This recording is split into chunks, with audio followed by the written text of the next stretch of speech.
Hello, everybody. Now I want to show you how you can solve the exercises which are provided at the end of the textbook. So let's go to the textbook, which is in startforbiology.com. Here we go, the book in the English version, at least. And then we go to chapter 15, which contains all the exercises. There is one group of exercises for each book chapter. For example, this is 15, that is the book chapter. Then the subsection 1 refers to chapter 1. And we have some questions. Then we have section 15.2 that refers to chapter 2.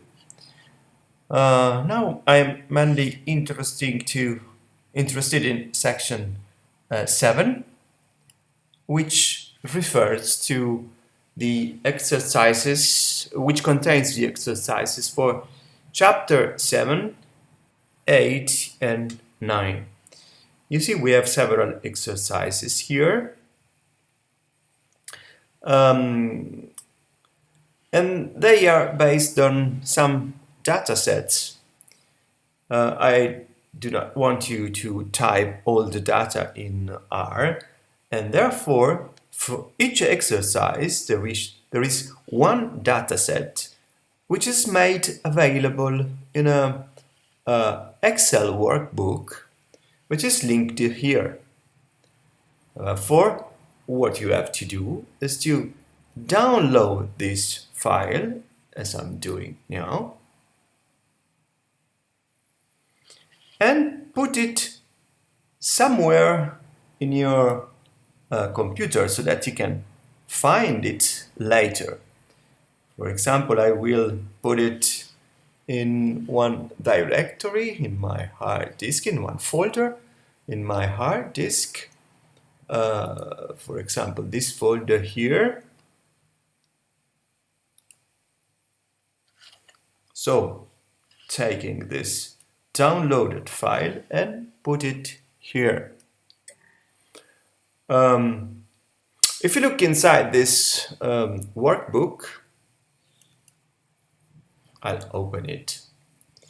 You see that we have several data sets, and each data set take one sheet inside the workbook.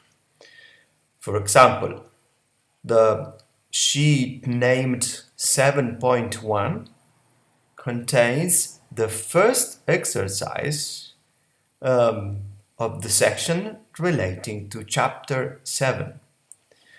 In order not to make mistakes, I go back to the book here.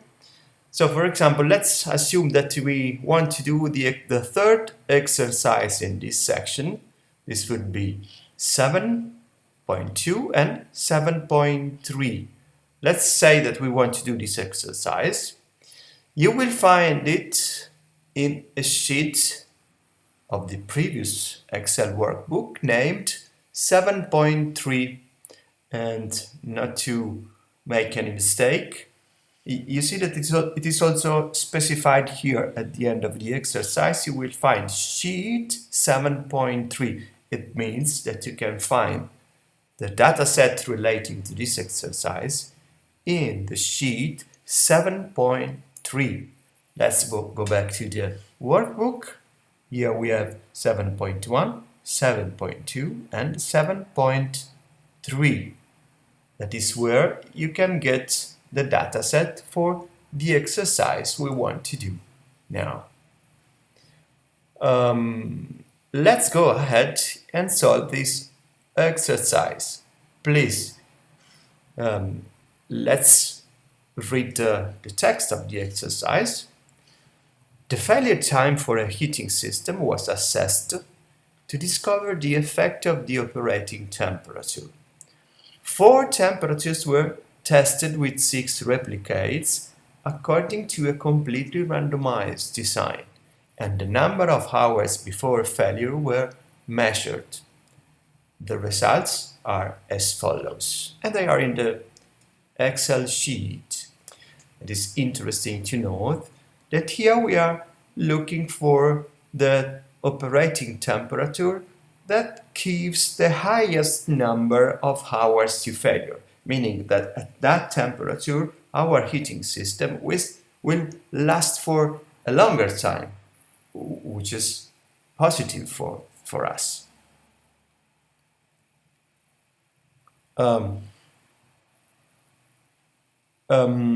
Please note that these are the only possible values for temperature. What I mean here is that you are not interested in other temperatures, so you are specifically interested in the temperatures you have included in the experiment, 1520, 1620, 17.8, and so on. We are not interested in other temperatures. So what I mean is that we should regard the temperature as a factor, not as a continuous covariate.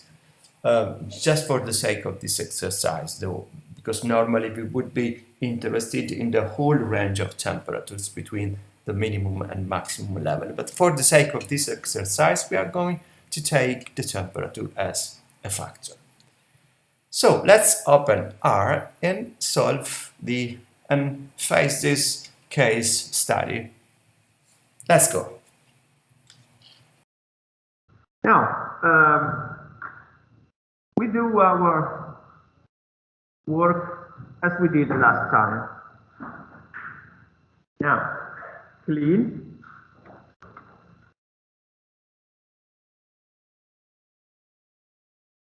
And then we proceed to step 1, loading the data.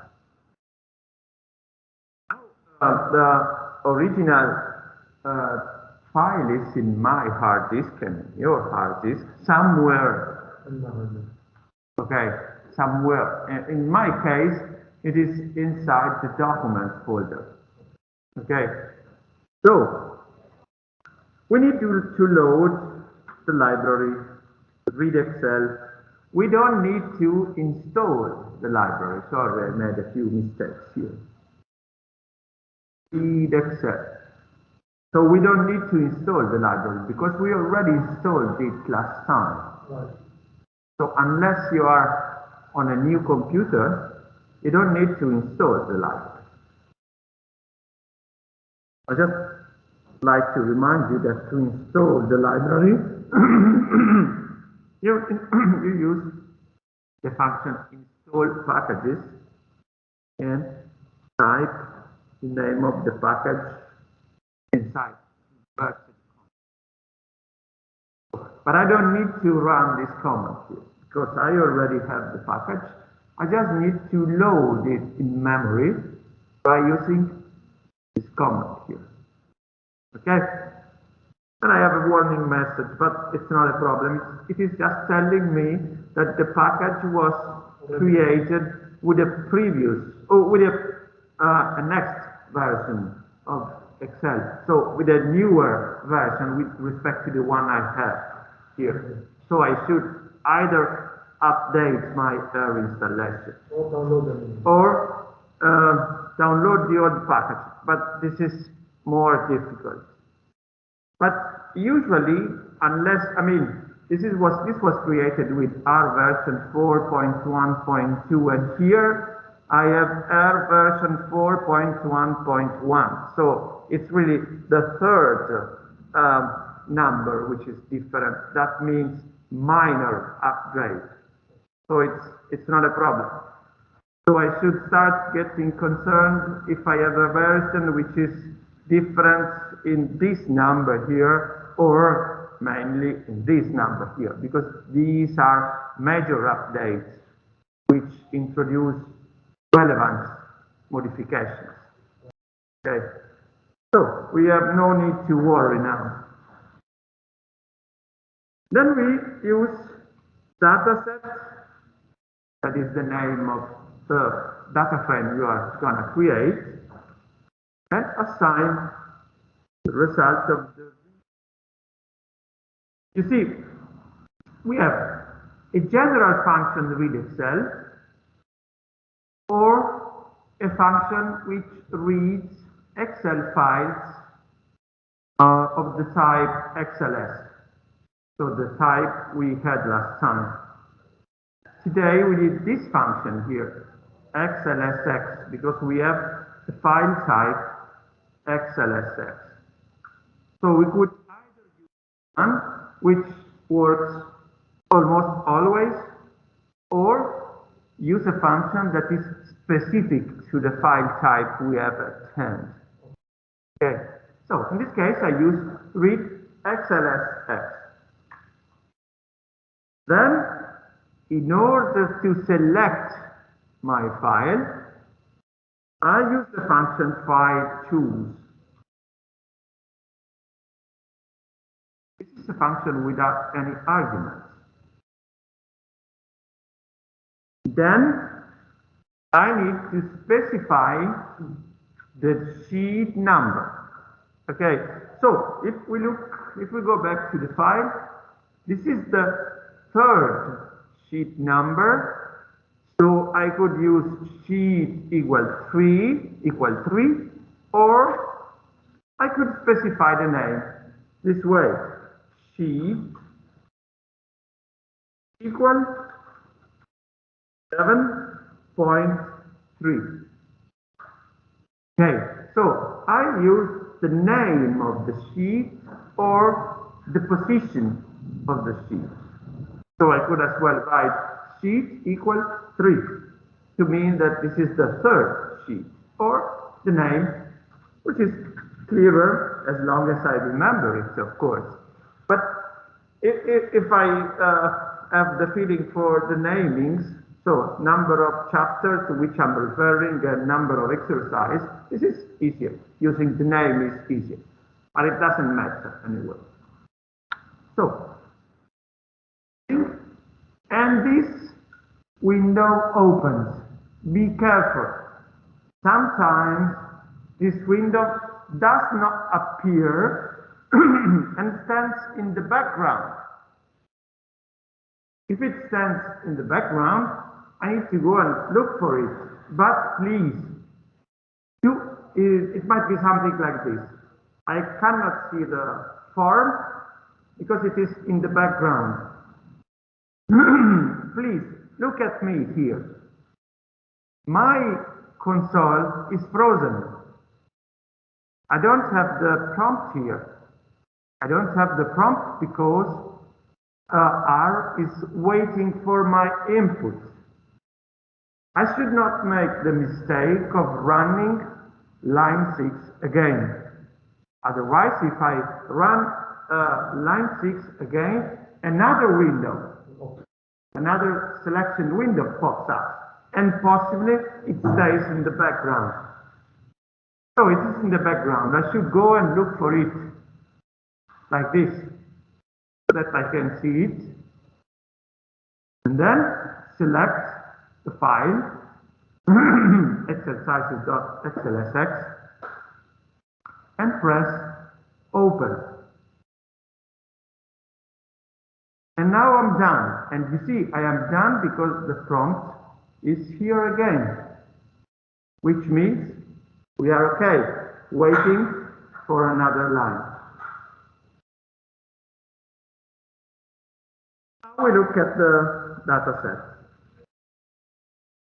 Here we go.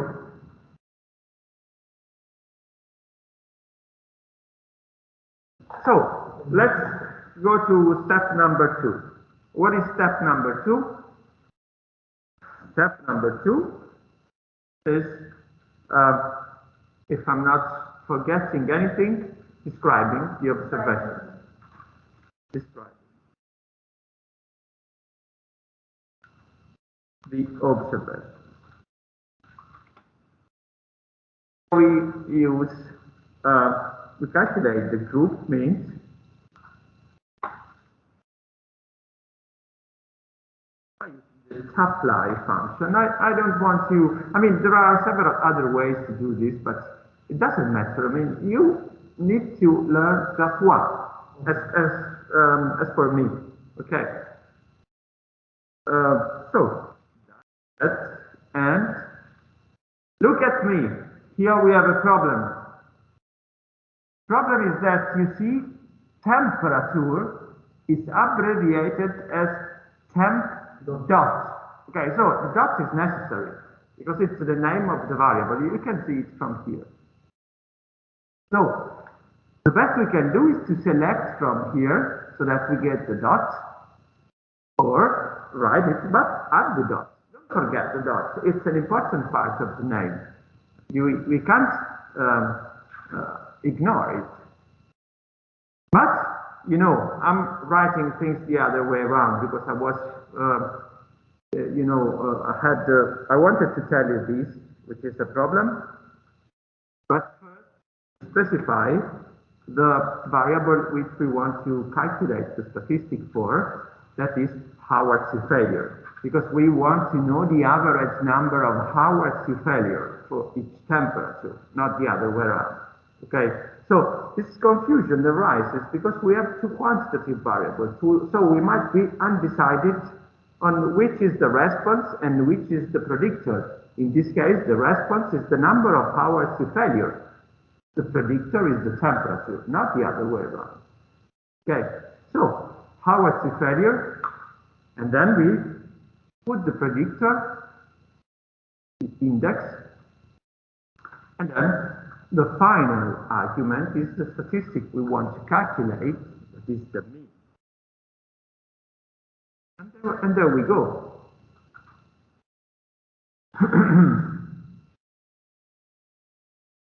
Okay, so the group means R is 1.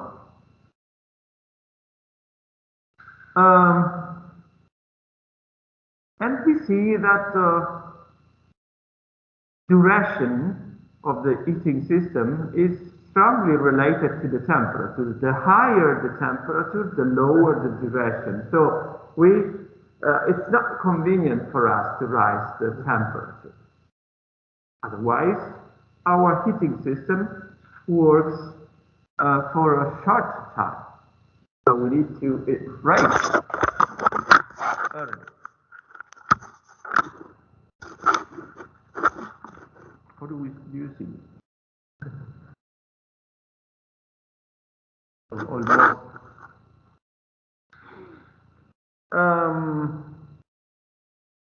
So let's have a look at the standard deviations. I'm copying the code here, down, and correcting. So I'll write SD here, and write SD here as well. The whole coding would be supply, then the response variable, that is dataset. Remember the dollar character, which is used to specify which variable we want to process inside the dataset. And then again, the index variable, that is temperature, and the function we want to calculate, that is the standard deviation. And here we inspect the standard deviation. And we see first this common and second this common here. And we see that there is some, change in the standard deviation. Because when the group means are high, the standard deviation is high. When the group mean is low, the standard deviation is low. So we have the feeling that the variances might not be homogeneous. But we need to take this into consideration later. Okay? So now we can use these means and standard deviations to plot graphs, to create a table. So our report will contain these means, of course, descriptive statistics. Now we go to step 3.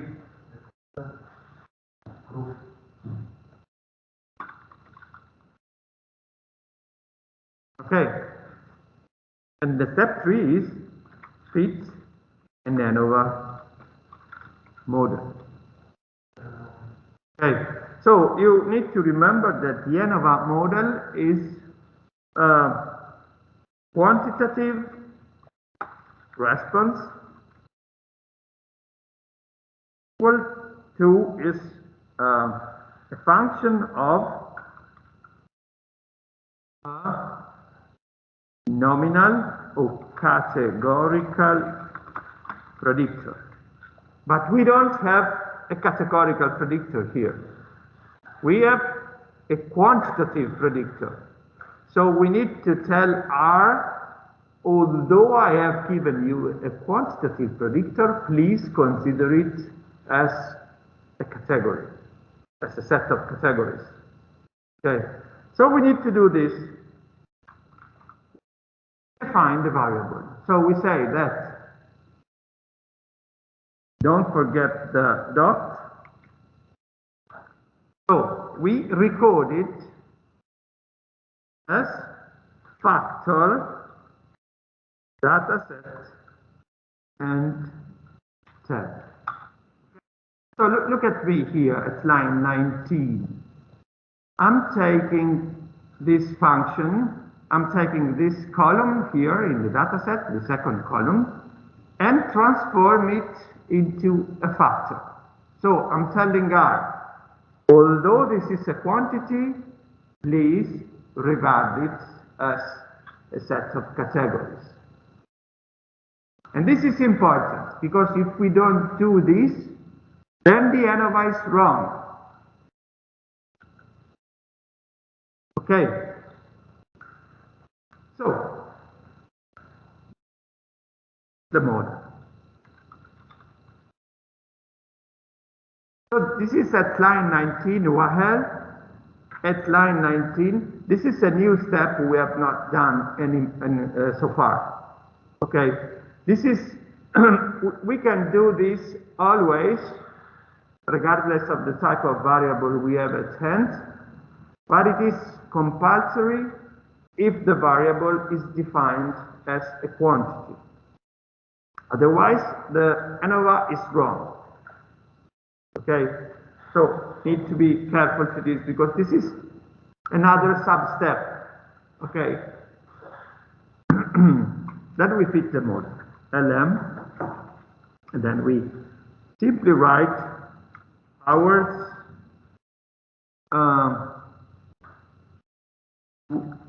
failure as a function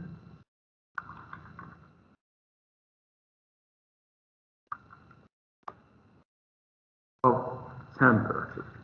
And please remember the dot. Okay, so need to run these comments here.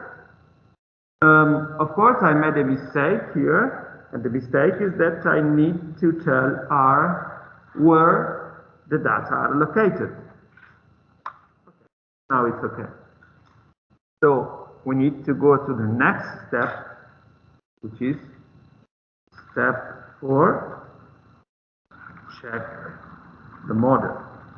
And the model check is performed through the residuals. Check the residuals indeed. And we use the function plot model and which 1. So we look at the first graph.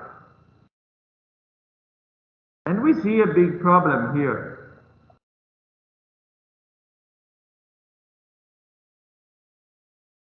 What do you know? Funnel shape. Funnel shape. Clear funnel shape. Yes. Even too clear, perhaps. But that's my fault. Of course, I wanted to create an exercise which would be easy to spot. Okay. So we have strong funnel shape. And it's not good. It means that the variances are not homogeneous across treatments. Okay, so hope this is clear. We can progress and go ahead.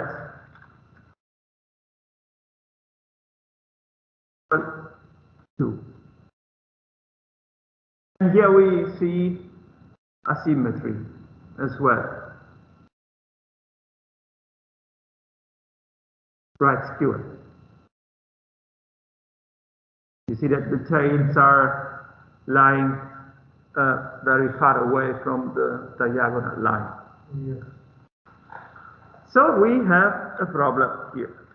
Houston, we have a problem. Because the variances are not homogeneous. Different treatments have different variances. So how do we manage this? There are several possibilities, and some of them are even pretty advanced. So we just explore one possibility, which is the traditional one, the one we used to use since maybe 30 years or 40 years. Now there are more advanced solutions, but this one is more than okay. If the assumptions are not met in this metric here, Howard's, we can transform the variable into another metric. Okay, so transform the response into another metric. Several metrics which we could use, for example, transform into the logarithm or square root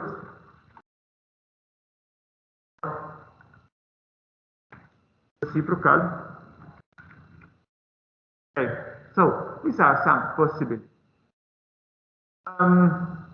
In order to solve because we now have to select a metric which is good for our data. And this is not always easy if you have no experience, and therefore there is a technique we might use to help us select the transformation. And this is known as the Box and Cox method.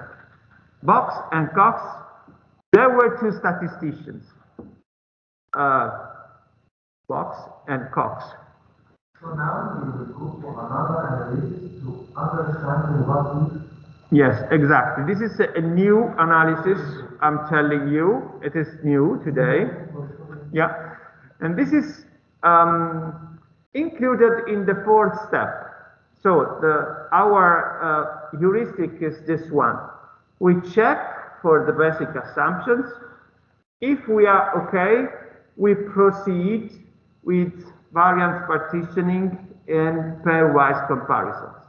Okay?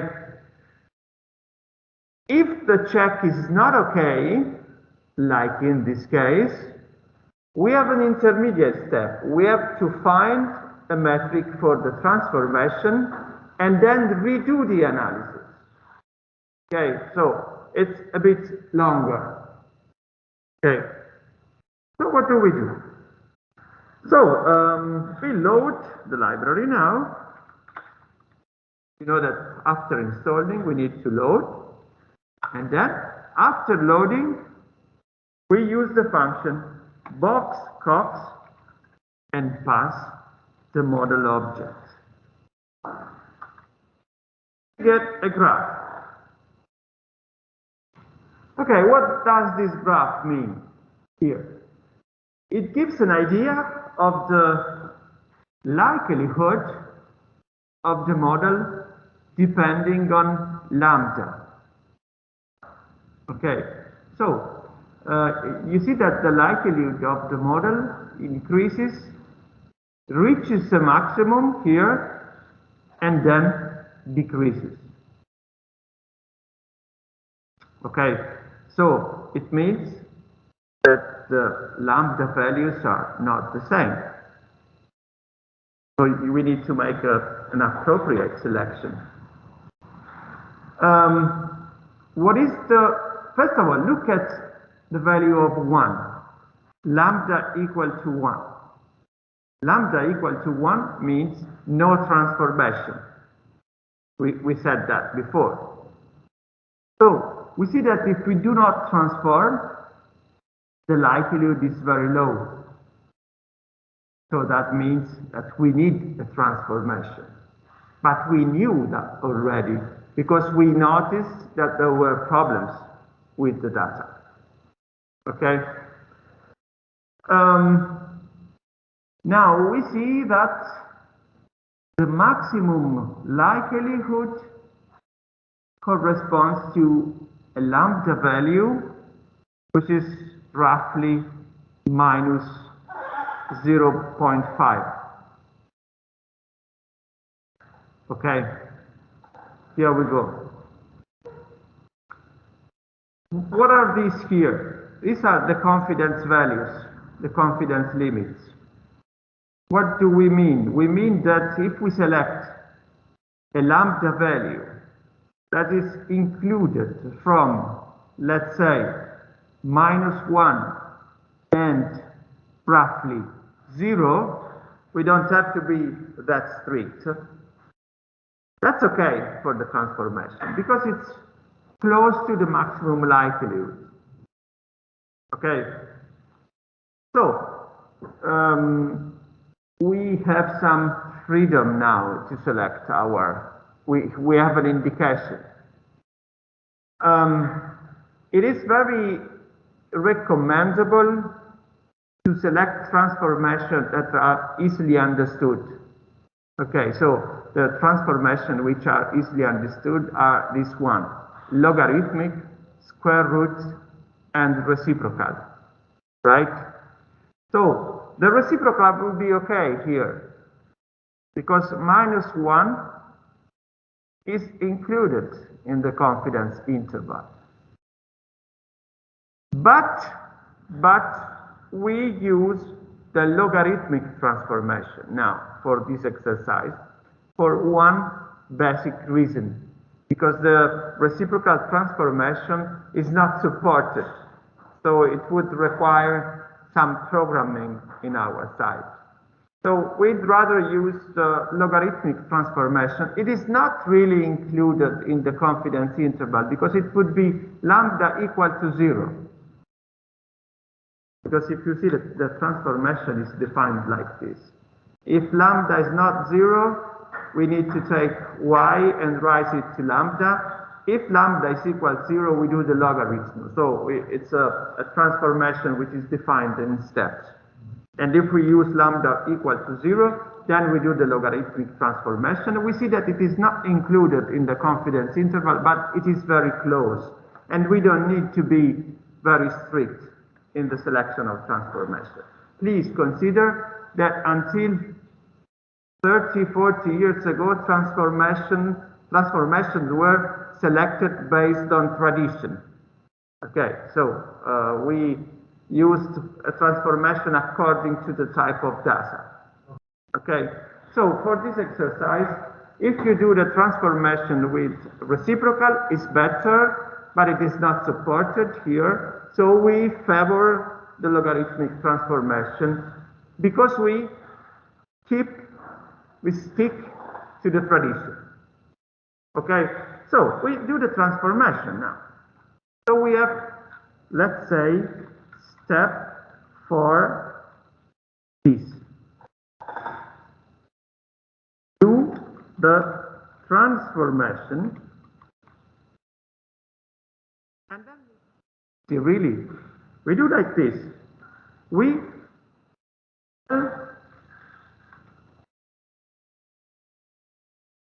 And instead of using the variable Howard's failure, take the logarithm.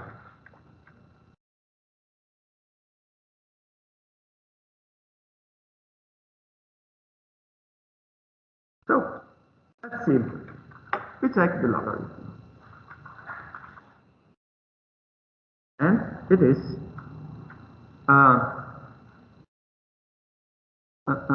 tempered. We have to remember the dots as usual. We make a reference to the data set. So we see that we don't do anything different, but we transform.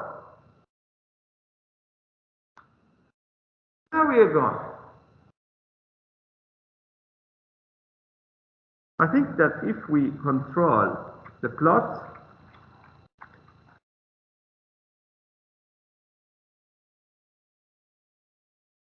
we have some improvements. We see that we still have a slight funnel shape, and that's normal because we did not correct exactly as we were suggested. So we still have some slight funnel shape, but this is acceptable now. It's not as strong as it was before the transformation. Okay, it has improved. Not completely, but it has improved.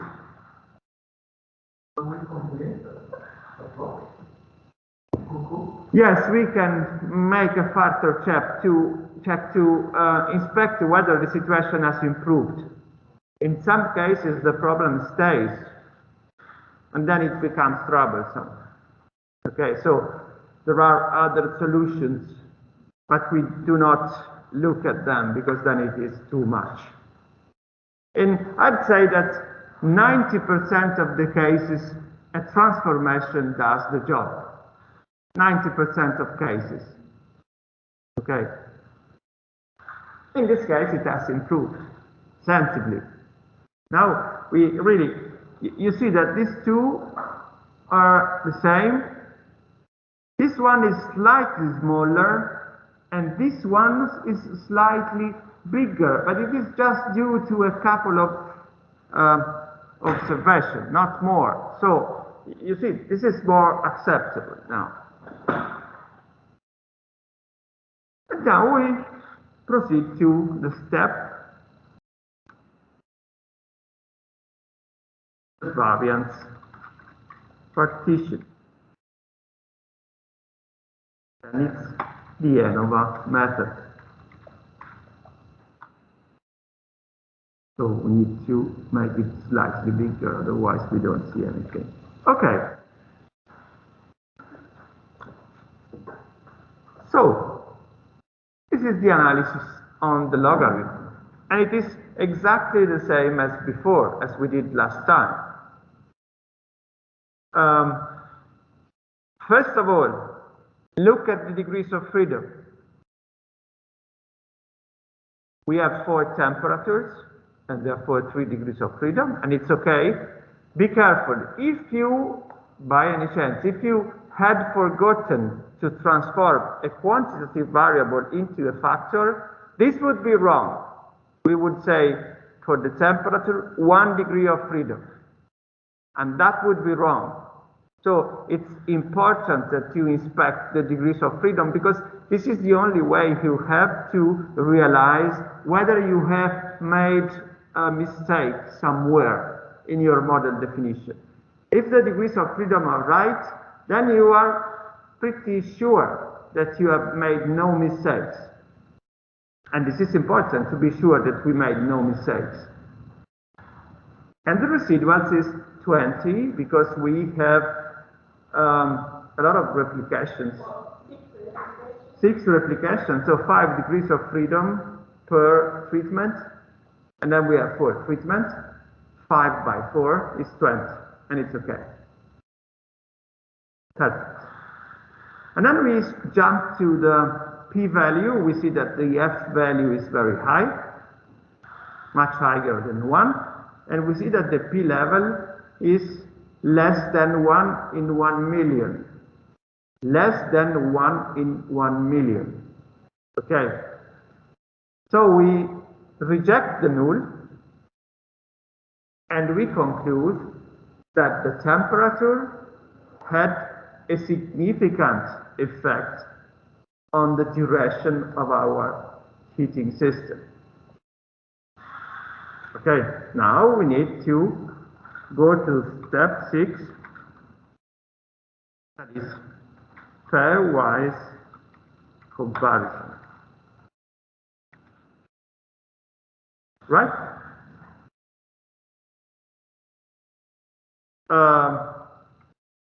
In order to make, now we need to select which is the best temperature. This is our problem.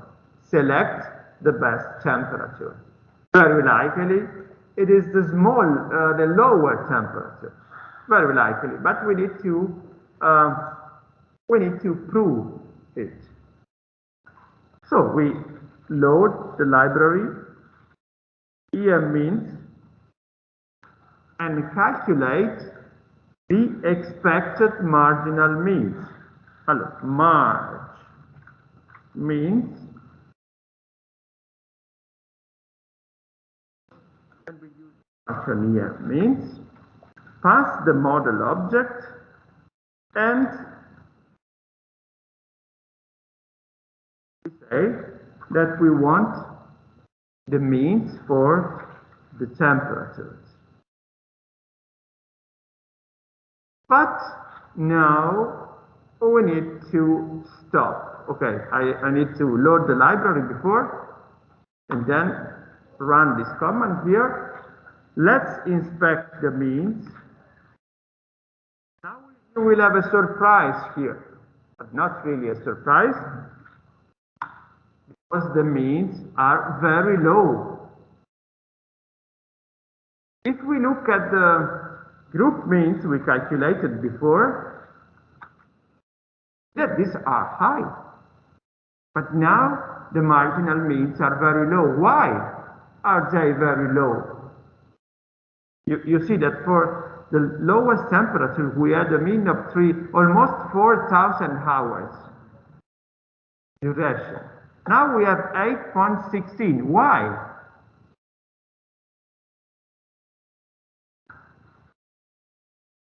Do you have an idea? Think about what we have done so far. We analyzed the hours, then we discovered there was the need for a transformation, and then we did not analyze the hours. We analyzed the logarithms. And these are the means of the logarithms. That is our problem now, that we don't have the means, we have the means for the logarithms. Okay. So sometimes this is okay. For example, for microbiologists, they are used to work with colony forming units, for example, CFU. And these are often expressed in a logarithmic scale. So looking at the logarithms, it would be okay for them. But this is not okay for the hours, because we do not know how long a heating system lasts. So what do? The best we can do is to back transform. So go back from the logarithm by exponentiating and going back to the normal scale. And it's rather easy, because we need to write transform equal response. So we are telling to R, and this is what is not compatible with the reciprocal transformation. We say to R, go back to the original scale when you calculate the mean. And that's interesting, because now we get in the hour scale, which is okay for us. Of course, they are not the same as the original means. They cannot be, because the logarithm of the mean is not equal to the mean of logarithms, because the logarithm is not a linear transformation. So we get something different, but this is a good measure of central tendency. Please remember that the data are asymmetric. And therefore, if they are asymmetric, we should take the median instead of the mean. And this is an estimate of the median, which is okay for us because the mean is not central for asymmetric data. Okay, the median is always central because it is 50%. Okay, and this is estimating the median. So in this case, the back transport, yeah, if the data are not symmetric, we prefer the medians. In this case, the data are not symmetric, and therefore we prefer the medians. And this is estimating the medians. So it's, in this case, the expected marginal means are medians, and they provide a better estimate of marginal means in terms of central tendency. And look at the standard errors. They are not the same. And this is good. They don't need to be the same because the homogeneity of variances doesn't hold. So here we get a very good summary because we get the medians together, not exactly the medians, it's an estimate, of course. We get the medians of the population, not of the sample. Okay. We get the medians together with heteroscedastic standard errors. And now we can use this output here to set a compact letter display like this. CLD, we take the marginal means, use the letters instead of the numbers, and we reverse because we want to know which is the highest one.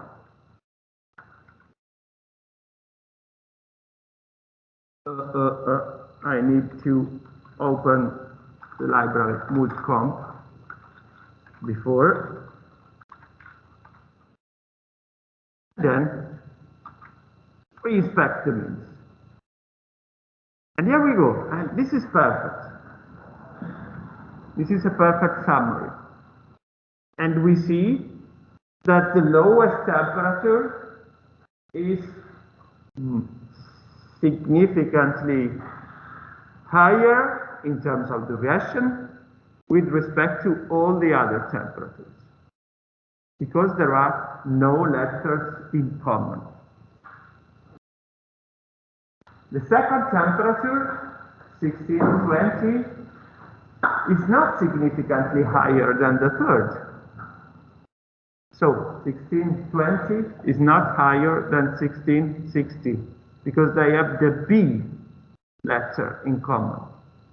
So they are not significantly different from each other. And we see that the fourth one is not significantly worse than the third one because they have the C in common. Okay. Well, it's easy to read.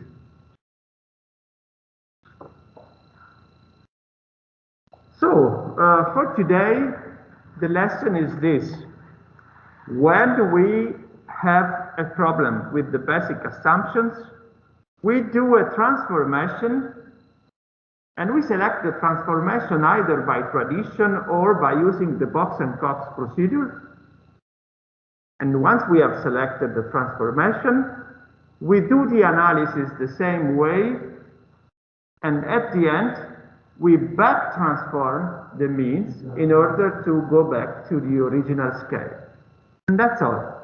So nothing changes with respect to before, but we back transform. So we transform and then go back. So why we didn't make standardization of the rules first? That's exactly the meaning. Because the standard error, when we calculate the standard error, we are assuming normality. But how do we know whether? So at the beginning, if we had done a good analysis at the beginning, we should have calculated the medians and the standard error. But we should have known at the beginning. So we assume that they are normal. So we calculate mean and standard deviation, then we proceed. And if they are not normal, we do another thing. We go back so that we get the medians and the related standard errors. Okay, so see you tomorrow then.